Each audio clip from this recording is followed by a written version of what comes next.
Ok, toda a gente sabe que o ADN e o ARN são, basicamente, as plantas da vida. São eles que ditam tudo, desde a cor dos nossos olhos até ao funcionamento de cada uma das nossas células. Mas, e a planta em si? Do que é que ela é feita?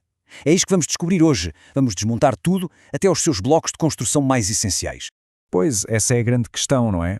Para lhe responder, temos mesmo de ir à raiz do problema, ou, melhor, da molécula.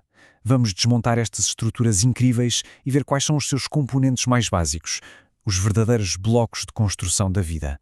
E, curiosamente, esta história começa num sítio um bocado inesperado. Ligaduras de soldados feridos. Foi aí que um médico suíço, Friedrich Miescher, isolou uma substância nova, que vinha dos glóbulos brancos. Ele chamou-lhe nucleína. Mal sabia ele que tinha acabado de encontrar a molécula da hereditariedade.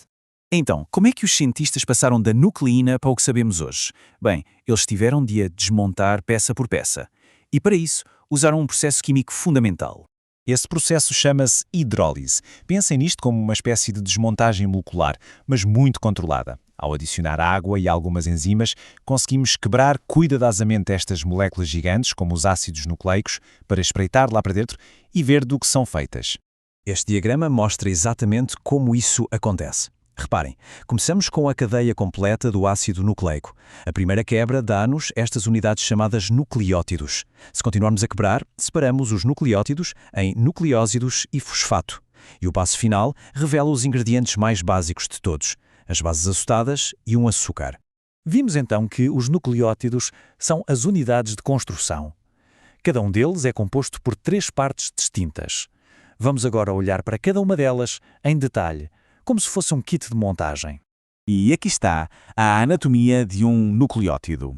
É sempre esta a receita: um grupo fosfato, um açúcar de 5 carbonos e uma base azotada. É esta estrutura de 3 partes que se repete milhões, às vezes até milhares de milhões de vezes, para formar uma única molécula de ADN ou ARN. Impressionante, não? Agora, o que é fascinante é a diferença subtil, mas importantíssima, entre o ADN e o ARN. E está tudo no açúcar. O ARN usa ribose. O ADN usa desoxirribose. E a única diferença é que à desoxirribose falta-lhe um átomo de oxigênio. Uma mudança química minúscula, mas com consequências biológicas gigantescas. A seguir temos as bases açudadas, que são no fundo as letras do código genético. Existem 5 no total e estão divididas em 2 famílias, com base na sua estrutura. As purinas, que têm 2 anéis, e as pirimidinas, que têm apenas um. E esta tabela resume tudo na perfeição. O ADN usa as letras A, G, C e T. O ARN usa as mesmas 3 primeiras, mas troca a timina, o T, pelo uracilo, o U. E esta pequena troca é absolutamente fundamental para que a célula consiga distinguir entre as suas instruções permanentes de ADN e as suas mensagens temporárias de ARN. E, finalmente, o grupo fosfato. Pensem nele como a cola que une o nucleótido ao seguinte. E é também por causa dele que o ADN e o RNA se chamam ácidos nucleicos. É o fosfato que lhes dá o carácter ácido e a sua carga negativa, uma propriedade super importante para muitas das técnicas de biotecnologia que usamos hoje. Muito bem, já conhecemos as 3 peças do nosso puzzle. Agora, vamos ver como é que elas se juntam para formar uma unidade funcional, um nucleótido. E aqui há um pormenor importante que por vezes causa confusão. Se juntarmos só uma base e um açúcar, o que temos é um nucleósido. Só quando adicionamos o grupo fosfato é que temos finalmente um nucleótido completo. É o fosfato que o ativa, por assim dizer, e o prepara para se poder ligar à longa cadeia de ADN ou RN. Ok, já temos as nossas unidades individuais prontas, mas agora como é que as ligamos umas às outras para construir aquelas cadeias enormes que guardam todo o código da vida? A ligação acontece através de uma coisa chamada reação de condensação. Basicamente, o grupo hidroxilo no carbono 3' de um açúcar vai ligar-se ao grupo fosfato no carbono 5' do nucleótido seguinte. Isto cria uma ligação química super forte, a ligação fosfodiéster, e no processo liberta uma molécula de água. Quando este processo se repete milhares e milhares de vezes, cria-se a famosa espinha dorsal açúcar-fosfato.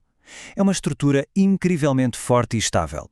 E reparem bem, a cadeia tem uma direção. Começa numa ponta, a que chamamos 5', e acaba noutra, a 3'. Esta direcionalidade de 5 para 3 é absolutamente crucial para a forma como a informação genética é lida e copiada pela célula. Mas esperem, a história não acaba aqui. Seria fácil pensar que os nucleótidos só servem para construir ADN e ARN, mas isso seria um grande erro. Na verdade, a sua importância é muito, muito mais vasta. São os verdadeiros faz-tudo da biologia. Para além de serem as letras do código, os nucleótidos têm outros papéis vitais. Por exemplo, uma adenosina com 3 fosfatos transforma-se no famoso ATP, a moeda de energia universal da célula, a bateria que alimenta tudo. Eles também são peças essenciais de outras moléculas, como o NAD+, e o FAD, que são fundamentais para o nosso metabolismo. E ainda atuam como mensageiros, transmitindo sinais por toda a célula. No final de contas, tudo se resume a esta ideia, que é simultaneamente simples e poderosa.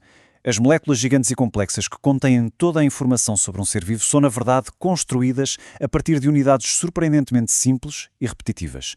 A verdadeira genialidade não está na complexidade dos blocos, mas sim na sequência, na ordem em que são arrumados. E isto deixa-nos com uma última reflexão. A elegância da vida está nesta simplicidade. Apenas 4 tipos de nucleótidos no ADN, arrumados em sequências com milhares de milhões de letras, são suficientes para escrever a história de toda a diversidade que vemos na Terra, de uma bactéria a uma baleia azul.